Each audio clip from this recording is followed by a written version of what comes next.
Hello everybody, विज्ञान express में आप लोगों का बहुत बहुत स्वागत। और आज का वीडियो शुरू करते हैं हम लोग। उससे पहले यदि चैनल के ऊपर जो लोग नए सब्सक्राइबर्स हैं वो यदि चाहते हैं कि विज्ञान एक्सप्रेस के सारे वीडियोस के पीडीएफ्स आप लोगों को अवेलेबल हो जाए तो आपको गूगल प्ले स्टोर पर जाकर और super Guru the learning app को डाउनलोड करना पड़ेगा। और आज की पंक्तियां कुछ खास आप लोगों के लिए।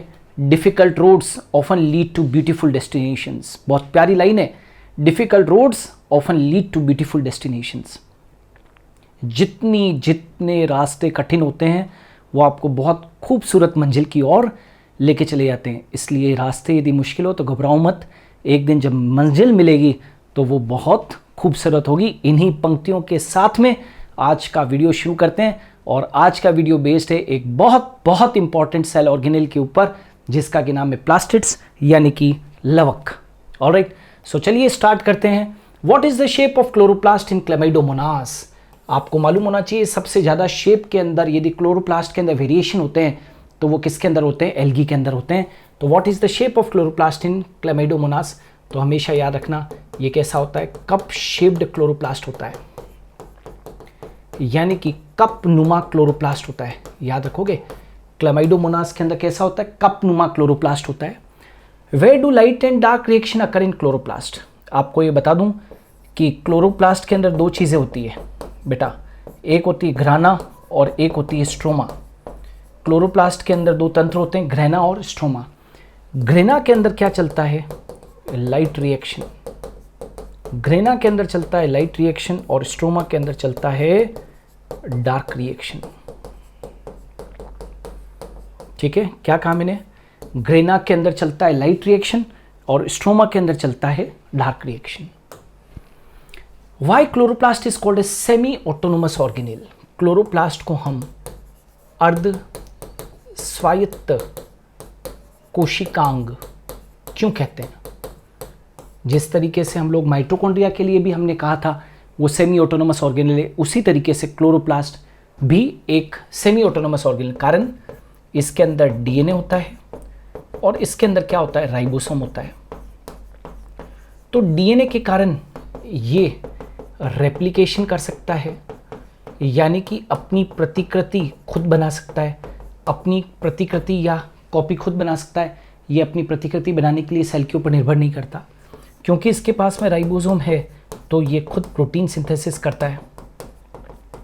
इसका मतलब ये प्रोटीन सिंथेसिस के लिए और रेप्लिकेशन के लिए, इसका मतलब ये प्रोटीन सिंथेसिस के लिए और रेप्लिकेशन के लिए किसके ऊपर? सेल के ऊपर डिपेंड नहीं करता। इसीलिए इसको हम अर्ध स्वायत्त कोशिकांग के नाम से जानते हैं। Now which chlorophyll type is seen in brown and red algae. Brown algae में हमेशा याद रखो क्लोरोफिल सी होता है और रेड एल्गी के अंदर हमेशा क्लोरोफिल डी होता है। ब्राउन एल्गी की जो क्लास है वो है फेओफाइसी और रेड एल्गी की जो क्लास है वो है रोडोफाइसी। रेड एल्गी की क्लास है रोडोफाइसी जिसमें क्लोरोफिल डी पाया जाता है, और ब्राउन एल्गी की क्लास है फेओफाइसी जिसमें कि क्लोरोफिल सी पाया जाता है। Alright, role of aleuroplast. Aleuroplast क्या है? तो एल्यूरोप्लास्ट को ही हम प्रोटीनोप्लास्ट भी कहते हैं। पहली बात तो इसको प्रोटीनोप्लास्ट भी कहते हैं, और इसका एल्यूरोप्लास्ट का जो मेजर काम है वो क्या है? प्रोटीन स्टोरेज है ना। इसका काम है स्टोरेज ऑफ प्रोटीन। एल्यूरोप्लास्ट का काम क्या है? Storage of protein. और ये जो इलायोप्लास्ट है इसका काम क्या है? तो इसका काम है स्टोरेज ऑफ फैट, यानी कि lipid. Storage of fat. Role of elaioplast क्या है भाई? स्टोरेज ऑफ फैट है। और एमाइलोप्लास्ट का रोल क्या है? तो स्टोरेज ऑफ स्टार्च, यानी कि storage of carbohydrate. Storage of carbohydrate. Now quantasomes किसने डिस्कवर किए? आप सभी को मालूम होना चाहिए कि क्लोरोप्लास्ट के अंदर घ्राना है, घ्राना बना है थाइलोकोइड्स का, और थाइलोकोइड्स के ऊपर क्या प्रेजेंट होते हैं? क्वांटासोम्स होते हैं। तो क्वांटासोम्स वर डिस्कवर्ड बाय, दो साइंटिस्ट ने इनको डिस्कवर किया था, पार्क एंड बिगिंस। पार्क और बिगिंस ने इनकी क्या की, डिस्कवरी की। तो quantasomes were discovered by Park and begins.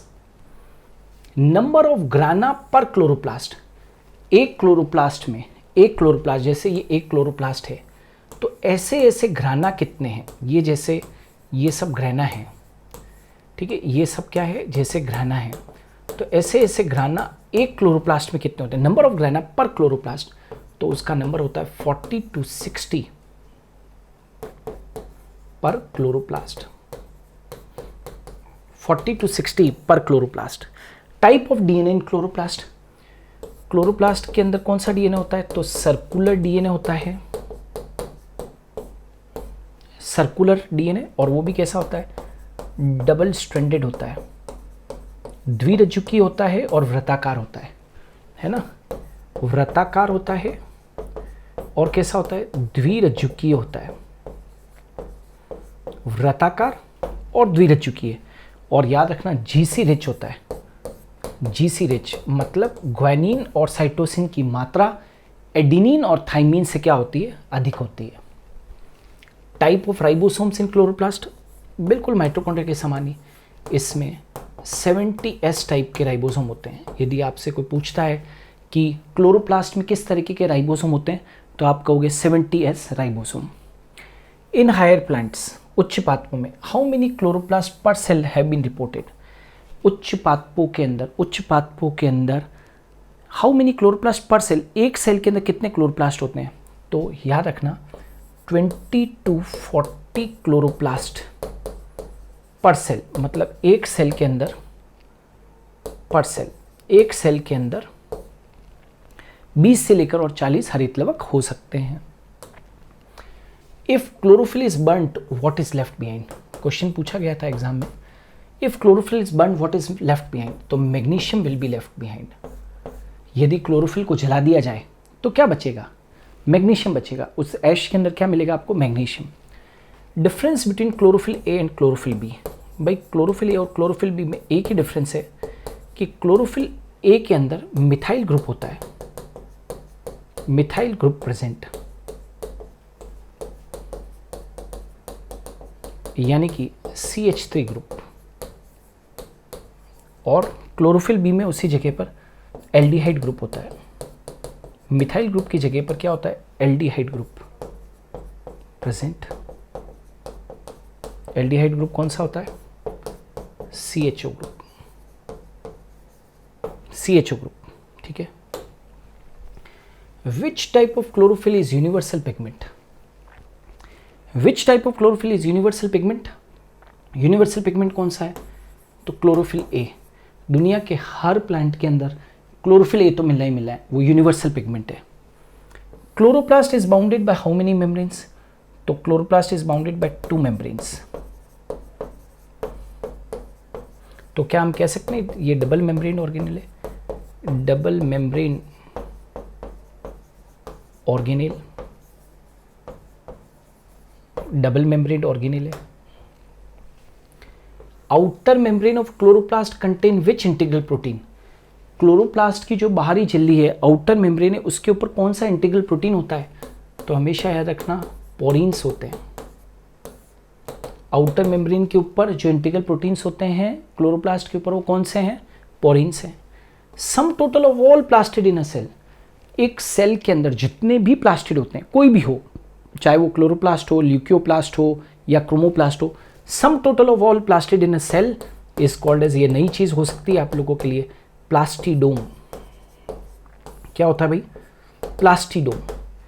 Sum total of all the plastids in a cell, sum total of all plastid in a cell is called as plastidome.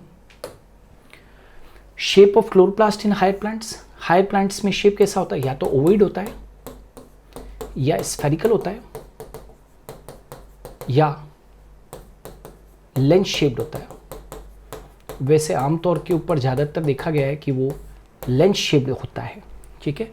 And name the colourless plastid, colourless plastid का नाम क्या है, तो जिस तरीके से होते हैं ना क्रोमोप्लास्ट और क्लोरोप्लास्ट, वैसे ही एक होता है ल्यूकोप्लास्ट, ठीक है, ल्यूकोप्लास्ट जो है वो एक प्रकार का कलरलेस प्लास्टिड है, यानी कि ये एक प्रकार का रंगहीन लवक है। ये बात आपको ध्यान रखनी है। तो डियर स्टूडेंट्स, ये थे महत्वपूर्ण क्वेश्चन आज लवकों के ऊपर, प्लास्टिड्स के ऊपर। हम लगातार आप लोगों के लिए बहुत अच्छे अच्छे वीडियोस लेकर आ रहे हैं। आसमान से उतर कर क्वेश्चन एग्जाम्स में नहीं आते। आप और हम क्वेश्चंस जो अभी विज्ञान एक्सप्रेस के अंदर कर रहे हैं, लगभग इसी तरीके के क्वेश्चंस, बायोलॉजी से रिलेटेड और साइंस से रिलेटेड क्वेश्चंस आपके एग्जाम्स के अंदर पूछे जाते हैं। इन क्वेश्चंस की प्रैक्टिस कीजिए, रोजाना आदत डालिए रोज 11 बजे विज्ञान एक्सप्रेस देखने की। तो विज्ञान एक्सप्रेस में आज के लिए इतना ही। हम कल फिर मिलेंगे ठीक 11 बजे। तब तक के लिए इंतजार कीजिए।